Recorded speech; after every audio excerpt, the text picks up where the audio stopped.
to start by discussing the Four Noble Truths in this retreat. I think you might write some, notes because there are so many characteristics each of the Four Noble Truths. So that's what helps. And as you know, the Four Noble Truths was the first teaching of the Buddha after he attained enlightenment. And the Four Noble Truths are the very foundation of the Buddhist teaching. And that's why they are so important to understand. Without a good understanding of the Four Noble Truths, it's impossible to practice Buddha's teachings and understanding of the nature of reality according to Buddhism. So therefore, this teaching actually is very important. And if you understand about Four Noble Truths correctly, then also you will understand about Buddha. Because the way to examine a teacher is to examine his teachings, right? According to Buddhism, it is very important to investigate teacher and teachings.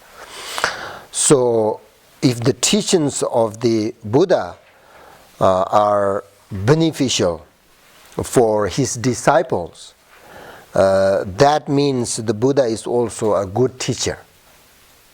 We cannot investigate Buddha without his teachings. First, we investigate and understand about his teachings. So if you understand very well about his teachings, then you will understand about him. So that's why, because in order to teach these Four Noble Truths, one must have had some levels of understanding of the ultimate truth. Otherwise, do not this kind of teaching from just any sort of regular person cannot teach. All these Four Noble Truths actually through his own experience and all of his teachings include these Four Noble Truths. That's why very important. And if you understand the Four Noble Truths, then you can say, I understand about Buddhism. It is because all his teachings, right? He has so many teachings, but all his teachings include these Four Noble Truths. So this is very, very important to understand, okay? And for a non-Buddhist point of view, the idea of cause, karma, past life and future life seems very useless or nonsense.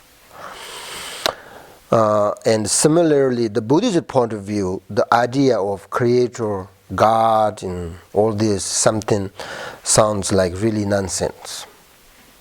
But these things don't matter. The point is that through these different practices, a very negative person can be transformed into a good person. So that is the purpose of Dharma practice. That is the point. And another thing I want to is that you may think that Buddha taught in different ways. so many different ways, and Buddha has different of sort of philosophical systems. Why he taught so many different practice? Why? If the Buddha taught in these sort of different ways, it would seem that he himself was not very sure about how things really are. But this is not actually the case. The Buddha knew the different mental disposition of his disciples. So that's why one teaching does not work for everybody. Even the teaching may be very profound and special, but if it does not comfortable or suit so many the particular person, then it doesn't beneficial at all.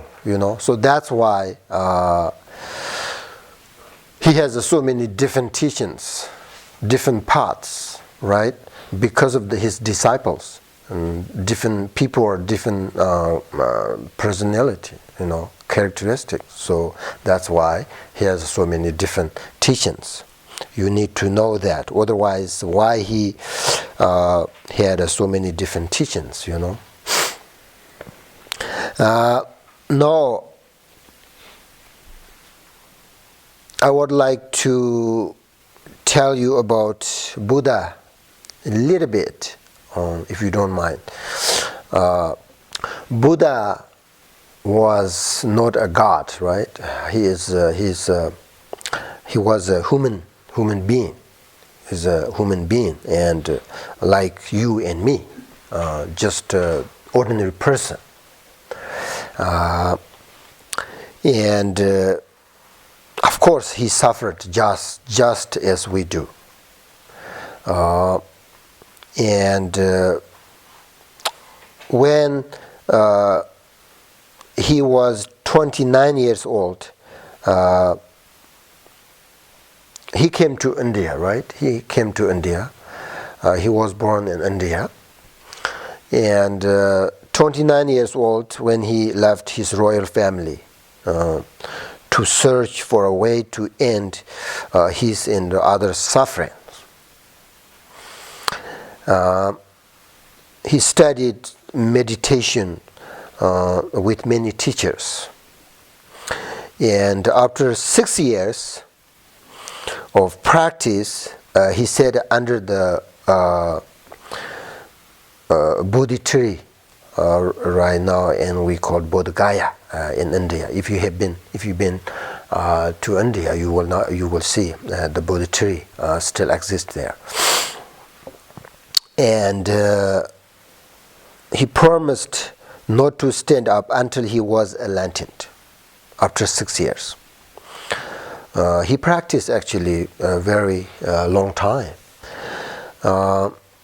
Then he sat all night, and as the morning when stars arose, he had a profound breakthrough and became a Buddha. And filled with understanding and bodhicitta, we call bodhicitta, or great compassion. Great compassion. And he spent the next 49 days enjoying the peace of his realization, and he did not teach right away. After that, he walked slowly to the deer park in Saranatha to share his understanding. But the Saranatha is very close. No, how far? Saranatha, how far from Bodhikaya? It's quite far, right? So he just walked to Saranatha from Bodhikaya because he want to start teaching, and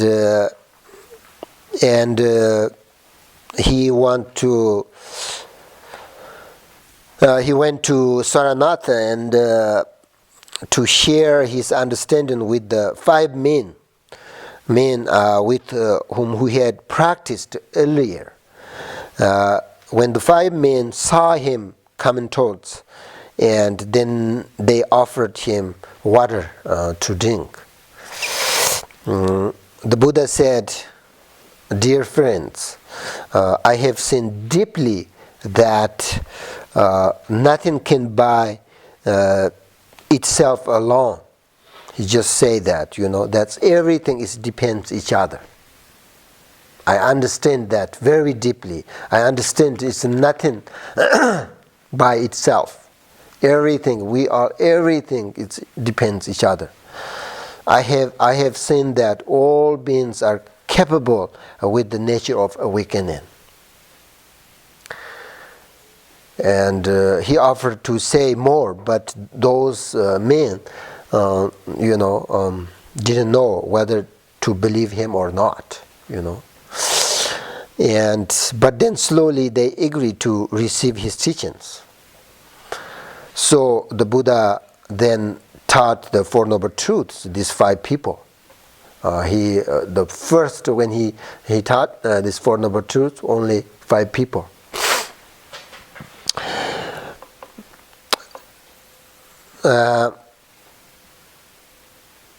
So that's how he started the first teaching after he got enlightenment.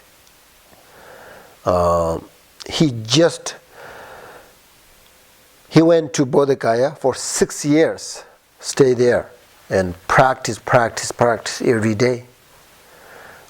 He came to a very royal family. His father was Indian king, but he didn't want to become a king. So that's how he started his teaching. So why these Four Noble Truths are considered to be so fundamental, and why in fact Buddha taught them at all? Because Four Noble Truths, which provide an understanding of the relationship between cause and effect.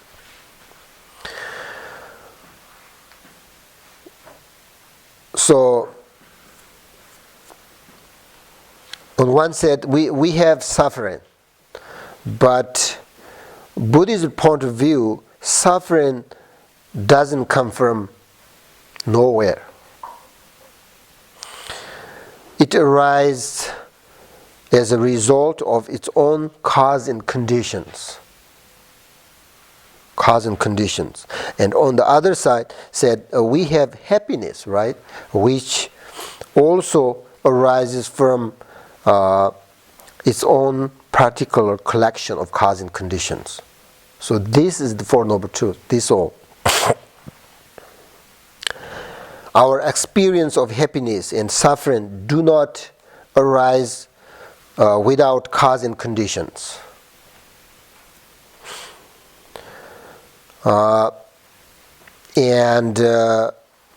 most people think that the cause of all their problems are from other people or other things. But not from themselves, right? They think they are always correct and someone else has the problems, But Buddhist point of view, most problems are not come from others, but itself, and everything arises in independence upon cause and conditions. So, therefore, our experience of happiness and our experience of suffering do not arise without cause and conditions. That's why Buddha teaches about the Four Noble Truths.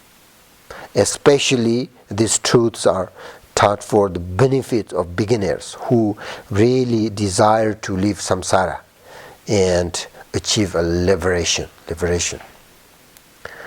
The Four Noble Truths can prove extremely helpful because it relates directly to our own experience. especially to our nature desire to seek happiness and overcome suffering. In essence of the Buddha's teaching on the Four Noble Truths leads us first to profound recognition of the nature of suffering, then to recognition of the origins of suffering, and finally to a recognition of the path that leads to such freedom. So therefore, the teachings on the Four Noble Truths clearly distinguish cause and effects. We understand that this is why Buddha taught the Four Noble Truths. And also, why are the Four Noble Truths in a sort of particular order? You know, right? Four Noble Truths, these are the truth of suffering, truth of origin, and truth of cessation of suffering, and then truth of the path leading to the cessation. So I would like to share with you this quote by Buddha about Four Noble Truths. He said that this is the truth of suffering. The truth of suffering is to be understood. First Noble Truth. And then second, this is the truth of cause. The cause of the truth of cause is to be abandoned. And then this is truth of cessation. The truth of cessation is to be attained. And finally, this is the truth of path. The truth of path is to be relied upon. Sometimes difficult to understand for beginner. If you never hear about Buddhist teaching or Four Noble Truths, then it's a little bit difficult to understand. So there is a very good example of how to understand the Four Noble Truths. Just like the truth of suffering, when you are sick, you first must understand what the disease is in order to fix it, right? And just like the truth of suffering, the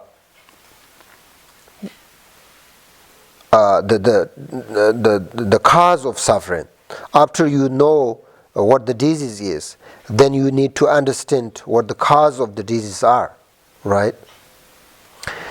And then just like there is the cessation of suffering, there can also be freedom from disease and sickness. And then finally, in order to get well, there is a prescription, and you need to take the right medication, right, in order to end this disease. So this is just like the Four Noble Truths, which is the path to end suffering. So we must understand that suffering exists. This is first truth. Without understanding this, and if we ignore our suffering all the time, then we can never be free from suffering, or we really can't find happiness, because we are not looking for the happiness in correct way, right? We just ignore our suffering. We want, of course, there's no question, want happiness. We are looking for happiness, but we are looking for a wrong direction. First, we have to understand suffering, and also understand the cause of suffering. And then we have to diminish the cause of suffering, right? And then we will find happiness. So because according to Buddhism, the cause, happiness, and suffering are not come from outside, not come from, or not create, or it's not from God or something, not like that. The cause of suffering, cause of happiness, all this really it depends. They are cause and conditions, right? So they are cause and conditions, also not permanent. So we can really fix it. We can find happiness. We can diminish our suffering. So that's why Buddha, when he got enlightened, he just taught about these sufferings, because he understood that all living beings really want happiness. In order to find happiness, we have to understand suffering. Otherwise, there is no way.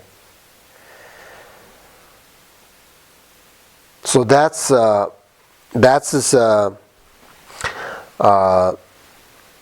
very briefly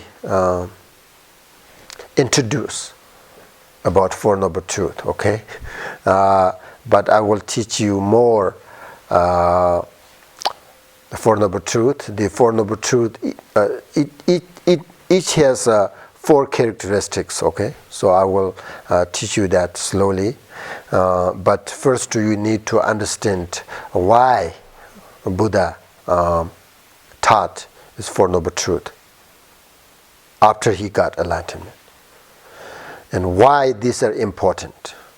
I mean, some people, the Westerners, really don't want to listen about suffering because that's kind of not looking for. We're not looking for hear about suffering, but they're very important.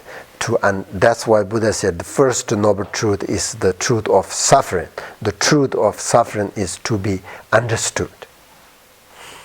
So he said that. Okay, now in this retreat, teaching very important, but most important is meditation. Okay. So the meditation will be about shamatha. You understand shamatha? No? We call it calm abiding, tranquility. Shamatha, Sanskrit term. It means calm, like makes your mind calm and peace. That's all, shamatha. It's very good for beginners. So when you practice about shamatha, you need to understand that there are 3 basic kinds of shamatha meditation in relation to the object of meditation. Okay, if you are a beginner, of course, many of you know about shamatha, how to practice. But if you're a beginner, so it's very important to understand. Okay, there are 3 basic kind of shamatha meditation in relation to the object of meditation. So the first meditation with in external object, right? First, and then second meditation without an external object. And the third meditation on the essential nature of things, shamatha. So you begin to shamatha meditation by trying to make your mind stable and clear. But you are not accustomed to meditation, so you lose the meditation. Therefore, in the beginning, you need an object to meditate on, and gradually move on to meditate without an object, right? So the first meditation is on an object place in front of you, a piece of wood or stone, That's small, and focus your mind on it. Okay. This kind of meditation is not for develop devotion, compassion, faith, all this. Not for that meditation. This you just rest your mind on it to develop concentration. This shamatha meditation is for develop your concentration. That's all. That's why it's very important for beginner, because our mind is not stable, right? It's always thinking. Very difficult to control our mind. So that's why, and we cannot concentrate. So that's why this shamatha meditation really helps on that. So you should also not think about the good or bad qualities, of the object you are focusing on. You just focus on that. You don't want to any judgment. Just focus on that. And then second types of shamatha meditation is meditation without an external object. The mind turns inward and focus on a mental image of the Buddha, or 3 channels in your body. Focus on your breath or syllables. There are so many, and feelings, so on, so on. Internal object. So you either place the image mentally above your head, or visualize it in front of you, or inside your body, whatever. So this is the second types of meditation, the shamatha. And then third kind of shamatha meditation is resting in the essence. This is a little bit difficult for beginners. The first and second shamatha meditations are very easy for beginners, but third one is a little bit difficult. After you meditating on an external object, then also in internal object. That's first and second, right? And then meditate by just resting in the essence. This means just rest in the essence. This means that the mind is not focused on anything. Okay? But rest in a completely stable and unwavering state. So it's like an ocean. If you just look at ocean, it's not unwavering, it's not moving, just very calm and stable, right? It's like that. You just rest on your nature of your mind. Just rest without any thinking, without any focus on any object. Just relax. That's the third kind of meditation, the shamatha, right? So, I don't know which is you like meditate on. First, second, third.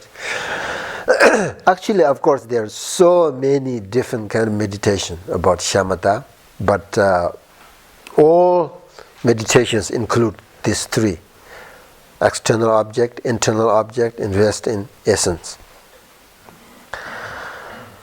So,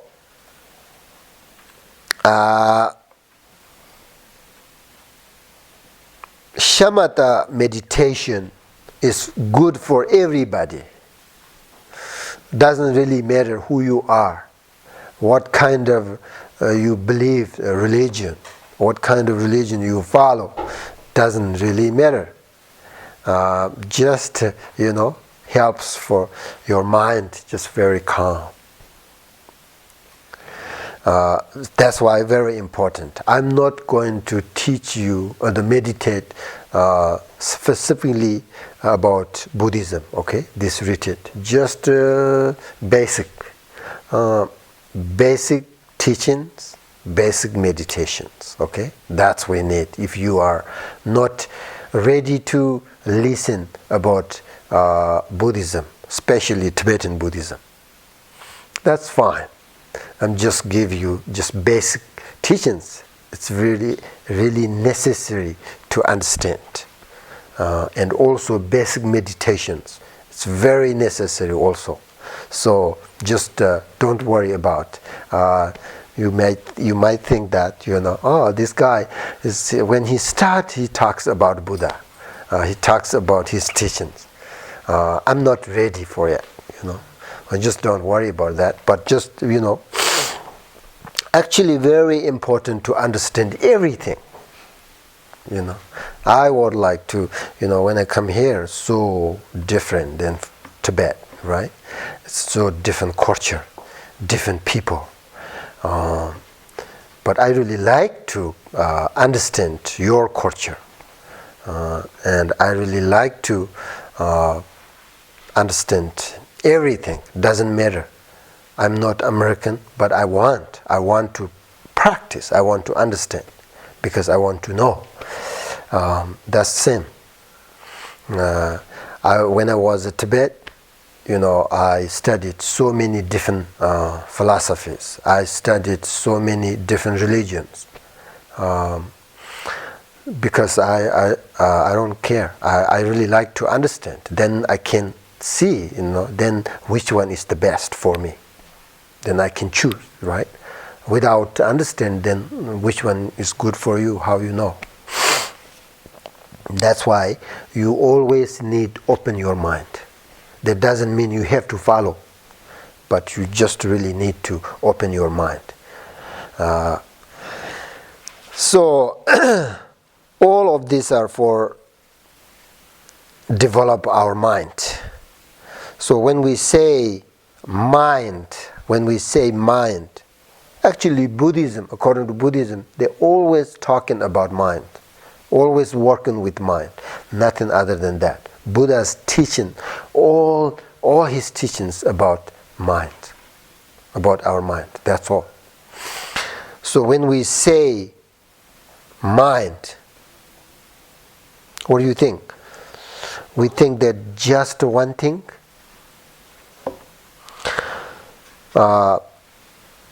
But the Buddha described mind as being a collection of 6 or sometimes 8 different kinds of consciousness. Mind, when we say in Tibetan, the idea of mind means the collection of the 6 consciousness.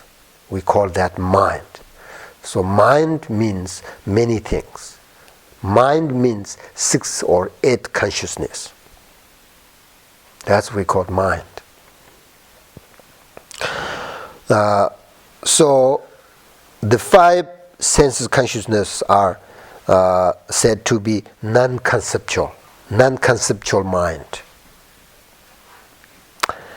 They just see, hear, right? See, hear, what is smell and taste, all this, right? So without knowing good or bad.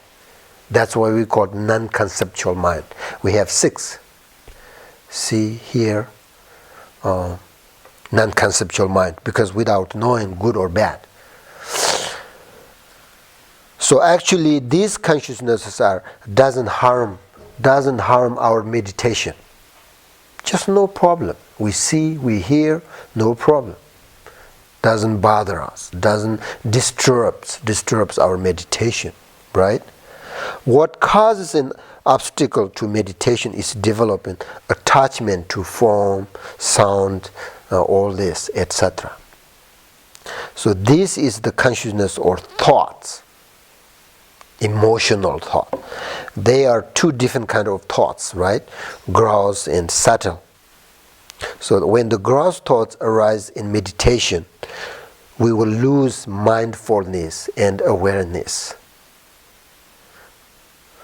But subtle thoughts, do not forget your meditation or lose your awareness.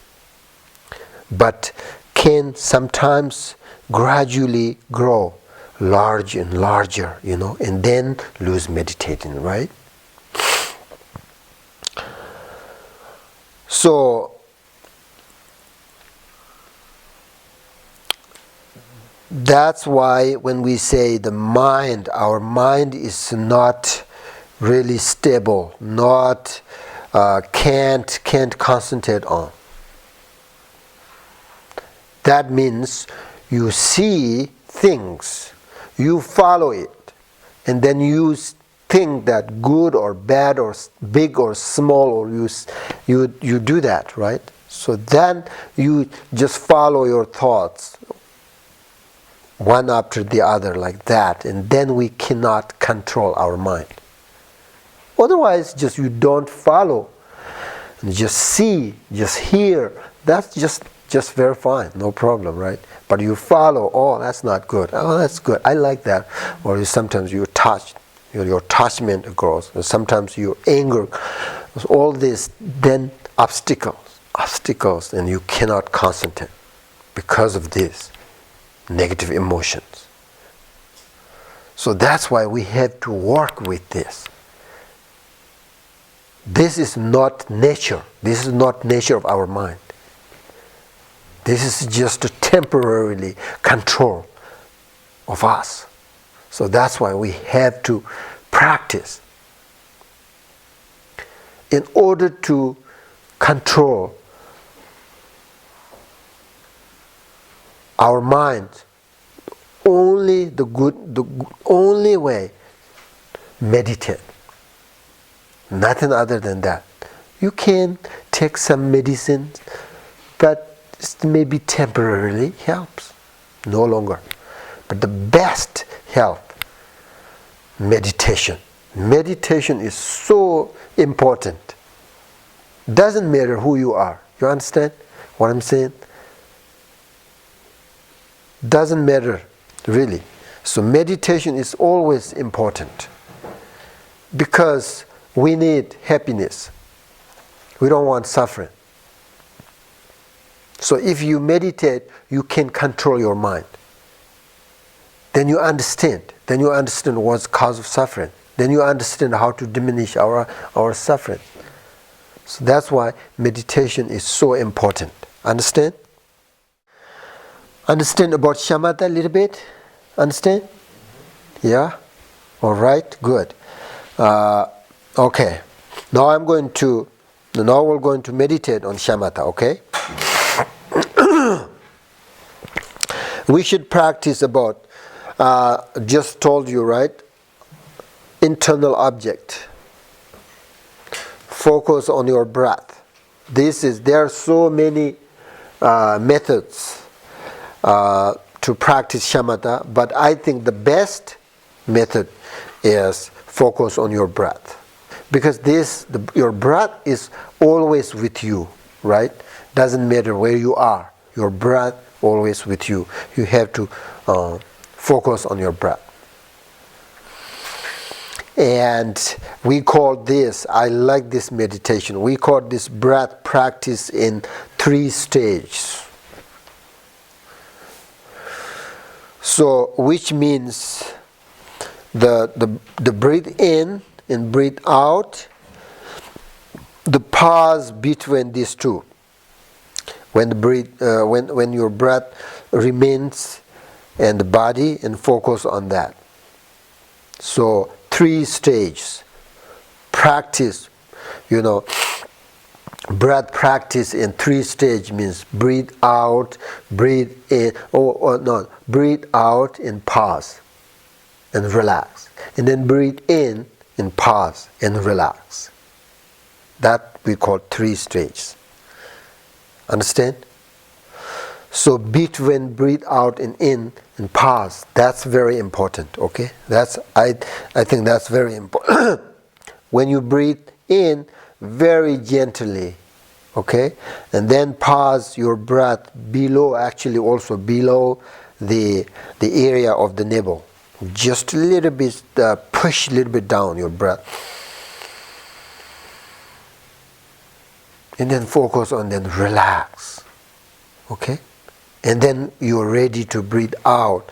Just do it very slowly, very gently. And then you pause and feel it, right? You have to feel it and relax on that. So this is also we call mindfulness practice. Mindfulness, very important. Let your mind and breath dissolve in that space. And you should look deeply into your nature. And when you are ready for, breathe out, and then just do it very gently. Understand? And what is more important is that you should be aware of the gap between the breathe in and breathe out. And between these two, because there is a peacefulness. There's a really relaxation, or what do you call it? Peacefulness between in this. So that's why this is the most important. You will experience inner calmness. And feel it and relax in that space. That's very important. And when your mind and emotions are calm, you can see your true nature. You can see your true nature. You can feel it. Like the water, like the water is sort of calm and clean, then you will be able to see through it, right? Whatever underneath the water, you can see through it because the water is calm and clean. That's exactly the same. Your mind is relaxed and peaceful, then you can see your nature mind. That's why very important. You have to feel it, the relax, the between breathe out and breathe in. Very important. And if your mind becomes sort of distracted with thoughts, then you should practice awareness meditation on the thought. You should focus on your thoughts, be aware of between the two thoughts, because there is also calmness in between the two thoughts, and you need to recognize it. And if you really focus on your thoughts and breath, it happens only in present moment, not past, not future. It's only present moment. When you breathe in, breathe out, simply concentrate on your breath. And when you pause your breath, just to relax and feel the breath, peacefulness, and recognize true nature and experience of calmness in between these two breaths. So that's we need to really, also if you're really beginner, very important, correct your posture. Not necessarily, we call there's 7 posture, but you don't need to do that. It's just most important is just be really relaxed and comfortable. Doesn't matter you sit on chair or cushion, or doesn't matter. Just be really, really comfortable. That's very important, because our minds, the consciousness in our body are related each other and depends each other very. So if your body is very comfortable, it supports your meditation. It's also your mind will really calm. So that's very important. And then the most important is when your thoughts arise in your head, don't follow them. That's very important. I will always say that. If you follow your thoughts, you will lose your meditation. Definitely. That's your very big obstacle for meditation. So if when your thoughts arise, just let them come, let them go. Right? Just do not focus on too much on your thoughts. It's like a web, on the ocean, on the web. It doesn't matter, webs come and go, right? It's just ocean is the essence, right? Ocean is the calm, peaceful, very nice. You just focus on that. Don't focus in the web. The webs come and go. It doesn't matter. Webs comes from oceans and dissolve into oceans. Webs made of water, right? There's nothing other than that ocean. That's same. Your thoughts, it comes from your mind, but dissolve into your mind. Just let them come and go. Just relax. Focus on your breath and your mind, present mind. Understand? Okay, now, meditation. When you meditate on like this, focus on your breath and inner calmness, and then you will see your peacefulness, right? You will see where is your mind and how it looks like. Are you talking about that? That's you call awareness? Yeah, the basic peacefulness I felt, but I also felt aspects of my cultural conditioning and my personality at the same time. That's I don't understand. Your culture. Yeah, just my thoughts, my feelings. Oh, your feelings, your thoughts. Yeah, at that moment you can't experience about your thoughts. Because you are not focused on your thoughts, right? Are you focused on your thoughts? No, they come and go. Yeah, they are come and go. They are come and go. You understand that. You understand. You recognize they are coming and go.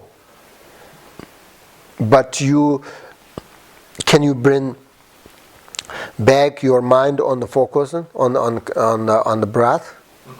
At that moment, you can't experience your thoughts or your feeling, because we have only one conceptual mind. So you focus on something, you cannot focus other things at the same time. Yeah. Can you have a thought but not focus on it? It just comes and it goes and it just dissolves again, but there's no attachment or no stickiness. The thought just arises and falls at the same time as you're in that state. Well, if you understand your thoughts arise, and also you focus on your breath, I don't think you can do that, because at the same time, right, very same time, you cannot focus two things. I think that's my understanding. That's logically, and in Buddhist philosophical point of view, you cannot do that. So you really looks like right now I'm seeing all this, but that means very fast. Actually, I see this, then after this, goes like that, the one after the other.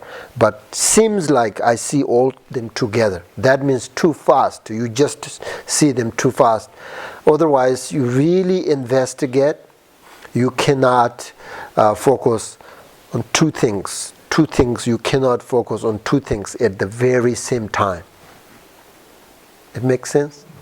Because we have only the conceptual mind, one conceptual mind. We have 6 non-conceptual mind, but we have only conceptual mind. So conceptual mind make judge, right? Or good or bad, like or not like that, right? So that mind only we have one. So you cannot focus, because you cannot focus on your thoughts, and then also you cannot focus on breath at same time. When I focus on my breath and meditate, and I can't hear the sound, because I focus very deeply on my breath, then I can't hear this actually, because I'm not focused. I'm not what you call labeling. Yeah. So I think that's why you just very your mind very stable and focus on one thing, then you can't, that's why it cannot bother any other circumstance around you if you really focus on your concentration, your yeah.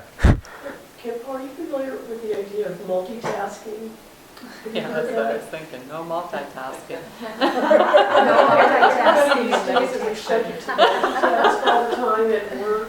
What? Well, multitasking is where you're working on your computer and answering the phone at the same time and talking to somebody who's walking in the door, and everybody's supposed to be multitasking all the time. So according to the Buddhist view, would that just be kind of baloney, that the fact you're not... It's not baloney, but it's too fast.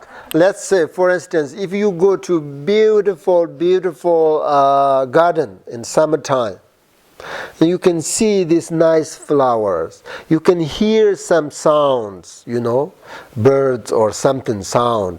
And you can smell these nice flowers. You can touch all this. You can do this at the same time, looks like, right? You can hear, see, everything looks like one time. But if you really investigate, and if you really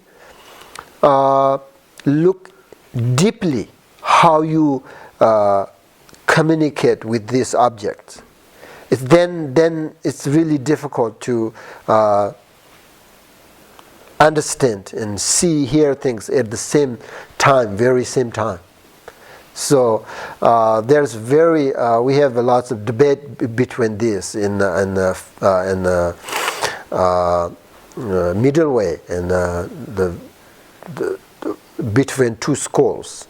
But the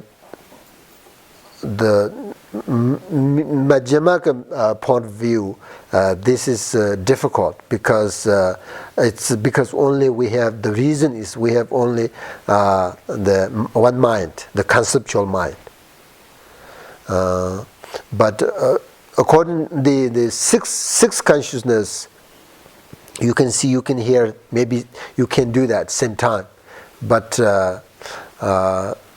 you cannot judge good, bad, nice, not nice, very, all this same time. You cannot do that at very same time.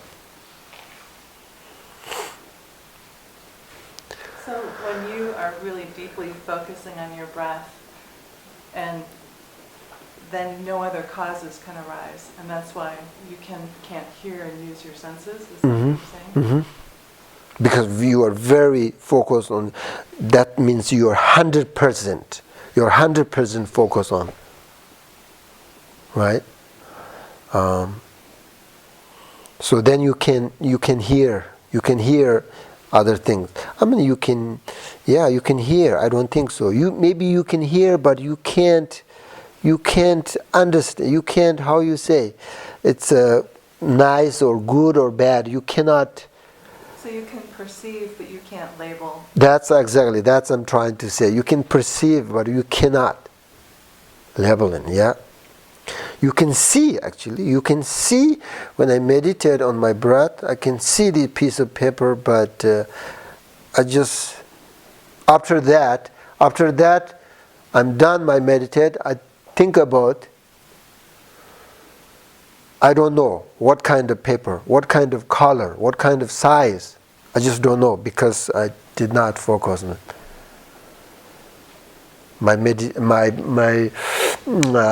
teacher was visit many monasteries, and one time he went to his root teacher's monastery, and he thought this is the really good opportunity to practice about Guru Yoga. We call the Guru Yoga, means the union of his mind and his teacher's mind, like become a union, or that's we call Guru Yoga. So he practiced on that, and then he got there. He went to this monastery, and lots of monks in line, and they have lots of dance, and it welcome him. It's very nice. And then at the at the end, and someone asked him, and how did you like, how the monastery, how the monks, how they prepare, good or bad? He said, I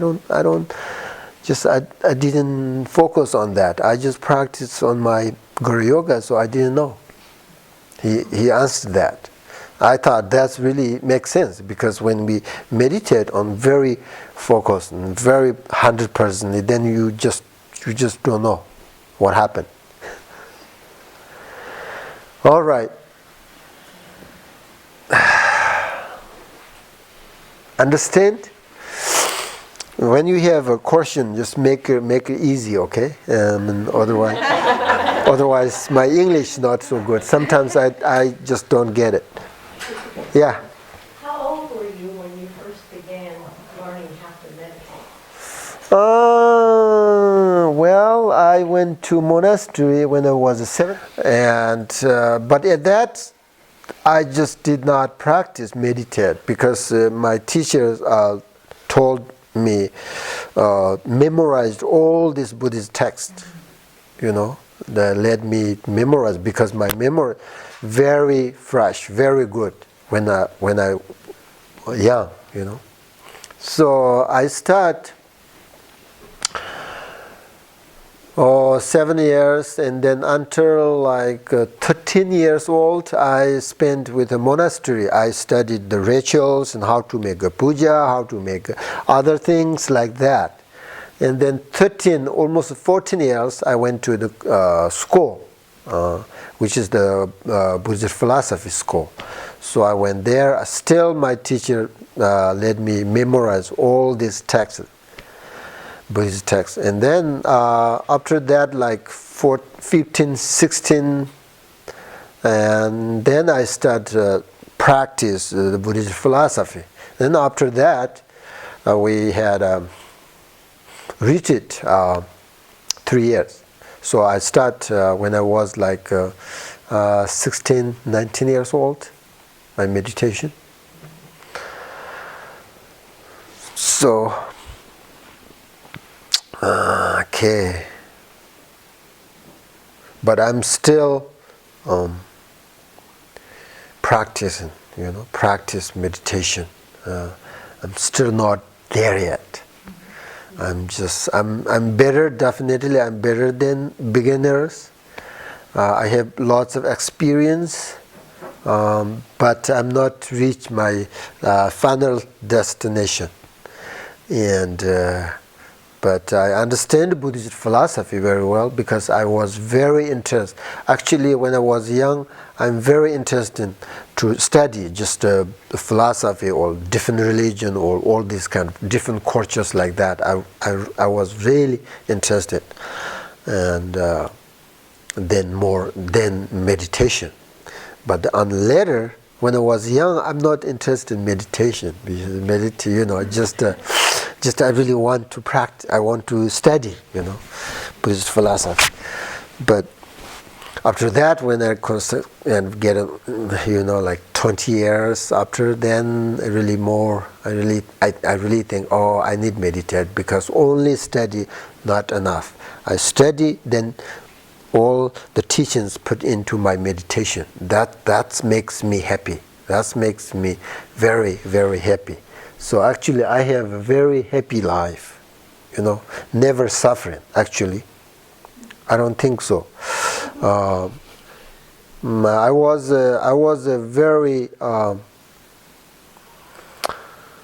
another school, university, Bodhicitta, not my monastery. I went to another monastery.